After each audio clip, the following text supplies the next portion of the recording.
ఇది విశాఖపట్నం వాసులు. అందుకే మొన్న కాల్చి వాత పెట్టారు విశాఖపట్నం వాసులందరూ.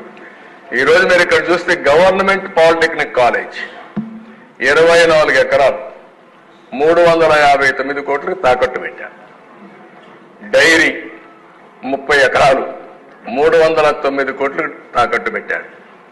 గవర్నమెంట్ ఐటీఐ కాలేజ్ 17 ఎకరాలు 270 కోట్లకు తాకట్టు పెట్టాడు. కడాన పోలీస్ క్వార్టర్స్ 9 ఎకరాలు 215 కోట్లు తాకట్టు పెట్టాడు.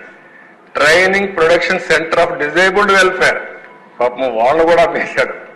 19 ఎకరాలు 157 కోట్లు పెట్టాడు. ఈ బంగ్లా 10 ఎకరాలు 203 కోట్లు.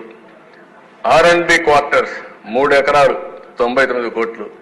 కడాన రైతు బజారు కూడా వదిలిపెట్ల 4 ఎకరాలు అంటే 90 కోట్లకు తాకట్టు పెట్టాడు. సర్క్యూట్ హౌస్ మనం ఉండే అప్పుడప్పుడు పోయి ఉంటారు, దాన్ని కూడా 3 ఎకరాలు 40 కోట్లు పెట్టాడు.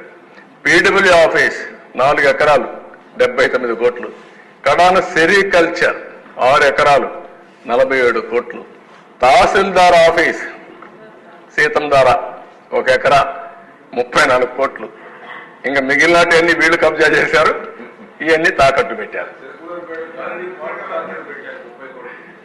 1940 కోట్ల రూపాయలు విశాఖపట్నంలో ఆస్తులు తాకట్టు పెట్టారు.